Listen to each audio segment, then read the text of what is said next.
Doctor Yunus বাংলাদেশের রাজনীতির এক ভয়ঙ্কর অভিনেতার নাম। বাংলাদেশের রাজনীতির এক ভয়ঙ্কর ইতিহাসের নাম। 5ই আগস্ট 2024 বাংলাদেশ আওয়ামী রাজনীতির পট পরিবর্তন। ছাত্রদের ইচ্ছা অনুযায়ী ক্ষমতার মসনদে ডক্টর ইউনূস ক্ষমতায় আসীন হল 8ই আগস্ট। ক্ষমতায় বসেই তার গ্রামীণ ব্যাংকের 666 কোটি টাকা কর মওকুফ করে নিলেন এবং আগামী 5 বছরের জন্য তার ব্যাংকে কর আওতামুক্ত করে নিলেন এবং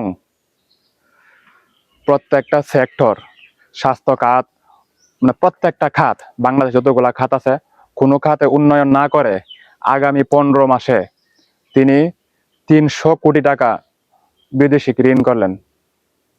এখন কথা হলো, এত টাকা ঋণ করার পরে বাংলাদেশের যত সমন্বয়ক আছে এখন পর্যন্ত ডক্টর ইউনূসের বিপক্ষে কেউ কোনো কথা বলছে? প্রত্যেকটা মহল স্বার্থান্বেষী।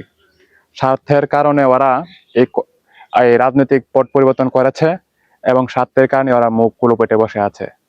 এখন দেখেন ডক্টর ইউনূসের শাসন আমল, স্বাস্থ্য খাত, মব ভায়োলেন্স, এমনকি আমাদের পর্যটন কেন্দ্র সেন্ট মার্টিনে যাওয়া নিষিদ্ধ।